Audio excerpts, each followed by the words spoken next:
시선을 조금 돌려서 하루도 조용할 날이 없는 법사위 상황을 좀 알아보겠습니다. 어제 저도 법사위 회의장을 찾았는데 정말 여야 의원들이 늘 치열하게 싸우는 곳이지만 어제는 정말 회의장이 일순간 싸해지는 발언들이 나왔습니다. 영상으로 준비했습니다.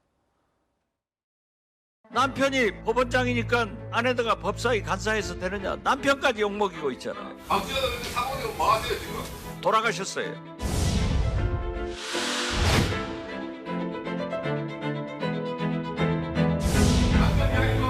인간인데라고 남편 얘기한 것이 인간 인격의 문제라는데 당신은 인격의 문제야. 당신은 인간의 문제라고.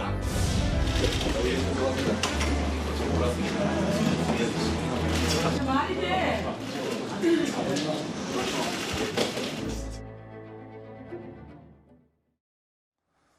보신 것처럼 정회를 한 상황에서 곽규택 의원이 박지원 의원에게 찾아가서 사과를 해서 이 일은 일단락이 됐습니다. 그런데 배우자 얘기까지 거론이 되면서 이 소란이 발생한 원인에 대해서는 해결될 기미가 보이지 않고 있습니다. 저 구형받았다고 정청래 대표가 그만두라 그러는데요. 그 논리라면 대통령 그 자리에서 내려오셔야 됩니다. 왜? 대통령은 분명히 대법원에서 피선거권이 박탈되는 유죄 취지로 판결이 환송되었습니다.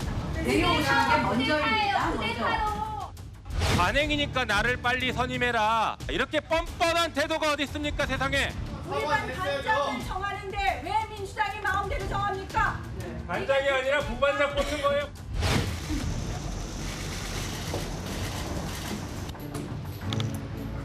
총 투표수 10표 중 10표로 나경원 간사 선임의 건은 부결되었음을 선고합니다.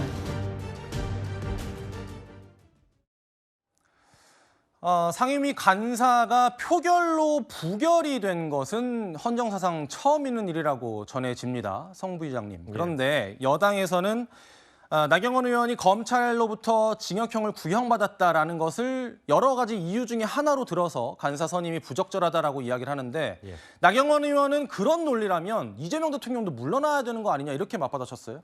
대통령은 불소추 특권을 갖고 있죠. 그러니까 나경원 의원이 그게 불만이라면 본인이 대통령까지 되시면 될 겁니다. 라는 말씀을 드리고 싶고요.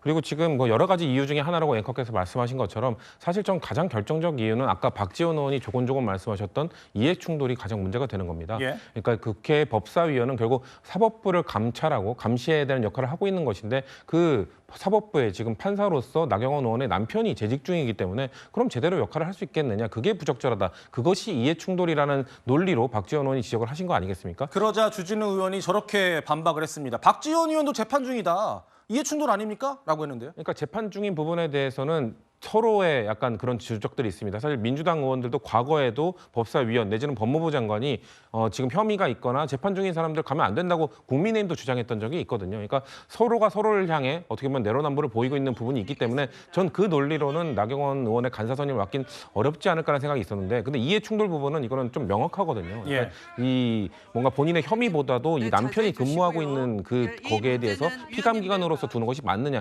이거에 대한 문제는 저는 다른 민주당 의원과 비교 대상 아니라고 보기 때문에 주진우 의원의 저 반박은 지금 나경원 의원이 갖고 있는 지적에 전부를 방어할 수는 없는 논리다라고 말씀드리겠습니다. 알겠습니다. 강전 대변인 말씀 듣기 전에 이 목소리를 좀 준비했는데요. 나경원 의원 법사위 야당 간사 선출 부결 문제는 일사부재의 원칙 논란으로 번질 것 같습니다. 들어보시죠. 간사 선임 표결하면 자신 있습니까? 한번 표결해 볼까요? 표결하면 통과시킬 자신 있습니까? 게다가 부결되면 어떡할 겁니까? 부결되면 일사부재이기 때문에 정기국회 내내 간사 선임 불가능할 겁니다. 그러니까 저희가 계속 얘기하는 거 아닙니까? 사과하시라고. 사과해서 여기 계신 의원님들의 마음을 돌려보세요. 일사부재의 원칙에 의해서 회기 중에 한번 부결된 사안에 대해서는 재상정을 할 수 없고요. 당장 다음 달 돼서 법원 국정감사 때 남편을 감사해야 되는 나경원 의원도 곤혹스러울 거예요. 그걸 방치하는 국민의힘도 참 너무 매정하다. 일사부재의, 그러니까 그 회기에서 한번 결정이 된 것은 해당 회기에 다시 올릴 수가 없다. 안건으로 올릴 수가 없다라는 건데 그렇기 때문에 이번 정기국회 내내 나경원 간사 선임은 이제 불가능하다라는 게 민주당의 주장입니다. 그런데 나경원 의원은 터무니없는 얘기다. 이 간사 선임은 일사부재의 원칙에 해당되지 않는다라고 주장을 합니다. 말이 엇갈리죠. 강전 대변인님, 누구 말이 맞는 겁니까? 그러니까 이게 지금 초유의 상황이기 때문에 서로 좀 해석하는 것이 다른 상황입니다. 이렇게 각 당에서 그동안에 관행적으로 정해왔던 간사 선임에 대해서 표결을 하고 부결이 되고 이런 적이 단 한 번도 없었기 때문에 이게 일사부재의 대상이 될 수 있는 것인가에서부터 문제가 다시 시작이 되는 것이죠. 예. 결국에는 뭐 사법적인 판단을 받게 된다면 헌법재판소로 가야 되는 상황이 아닌가라는 생각이 들지만 지금 상황에 있어서는 여당의 책임감, 국정을 이끌어가야 하는 부분에 대해서 좀 지적을 하고 싶습니다. 지금 법사위 같은 경우는 이번 정기국회 그리고 앞으로의 남아있는 이재명 정권 하에서도 많은 입법들이 강행이 될 것이라고 생각이 되고 그 과정에서 법과 원칙, 논리에 따라서 서로 여기에 대해 논쟁하는 모습을 국민들께 보여드리는 것이 그것이 정치의 효능감을 보여드리는 것이 아닌가라고 생각을 하는데 예. 처음부터 이렇게 관행이 있었던 간사 선임에 대해서 문제 제기를 한다는 것은 국민들께서 보시기에는 오히려 나경원이 정말로 두려운가 보다라는 생각을 하실 수밖에 없는 것이죠. 그래서 이렇게 간사 선임이 부결된 것, 여기까지 온 것은 오히려 민주당의 실책이 아닌가라는 생각도 지울 수가 없습니다. 알겠습니다. 이 간사 선임 논란이 계속 이어질 걸로 보이는데 지켜보기로 하고